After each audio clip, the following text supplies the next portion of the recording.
When it comes to information security and information technology, there's so many different terms and variations of those terms, and sometimes it seems like too much to even keep up with. If you're just getting into cybersecurity, you probably just decided to get in the field, or you just started a couple months, whatever, and you're still trying to get used to the terms. Today, I just want to go over the differences between the red team, blue team, purple team, black hat, white hat, gray hat, black box, white box, gray box testing real quick. Now, if you watched my previous video, you should know the differences between the red team and the blue team, but let's just go over it real quick. The red team, of course, are the penetration testers. They are the ones simulating the attack that can be done by an adversary, right? They're trying to test to make sure that we have these different security measures in place. Let's make sure that they will actually work if someone tried to break in, okay? Now, the blue team, they are the ones defending. They are the ones trying to protect and make sure no one gets in. Now we have the purple team, which the purple team, what they do, they're in between. They're there to gather the information from the red team and the blue team and combine that information to make sure that we optimize the security. Now, black hat. When you hear black hat hackers, those are the unethical hackers. Those are the bad guys, right? Those are the ones that doing things with malicious intent. And then when you talk about the white hat hackers, those are the ethical hackers. Usually those are the ones that's working with the different companies to test their security systems and make sure no one can get in. And then when you talk about gray hat hackers, those are the people that operate in the gray line, right? They operate where they're not necessarily doing things maliciously, but they're not doing things legally either. A lot of times gray hat hackers, they will hack a system with no permission, but they would still give whoever the company is that they're hacking, they will give them their findings and tell them how to fix it, right?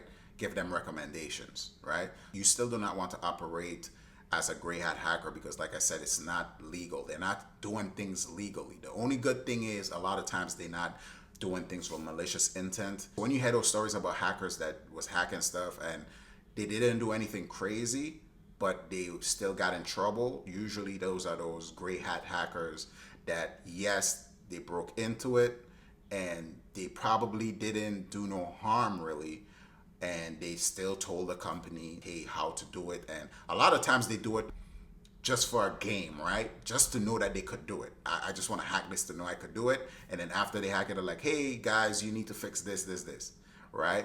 That's what they are. They operate in the gray area, right?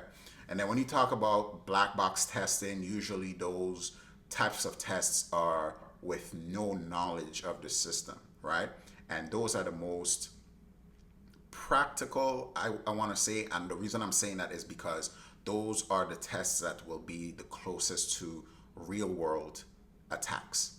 Because when someone is trying to attack a company, they're not going to have any knowledge of what's going on in the company. So when you do a black box test on your company or whatever, or your systems or whatever, that's the closest you're going to get to actually simulating an attack. You hire a penetration tester to do a black box test on your company. You give them no information on your company at all. They have to do and figure out everything on their own. Now with white box testing, you have information on the company. You have everything. You know everything about the company.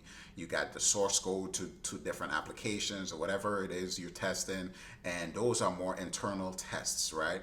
Those are internal tests testing the system with the knowledge of what's going on in the system, right? And then you have the gray box testing, which is in between.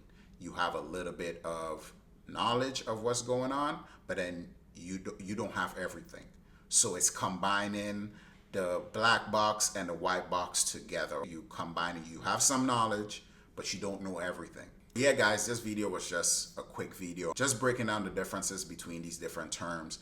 And like I said, there's a lot of terms in information technology and information security to learn. But the more you do it and the more you stay exposed to the information, the better it's going to be.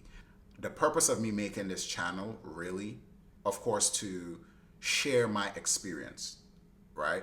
Starting from nothing and getting to the point I am in this field. But another reason I really made this channel, if I be honest, is to be able to articulate myself. Because the process of learning is, okay, you read or watch videos or whatever, and then you do your hands-on and stuff, right?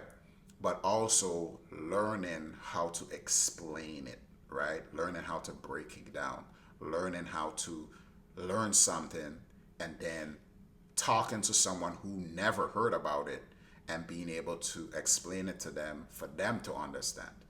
That really tests how much you learn and how much you remember and how much you actually know your stuff.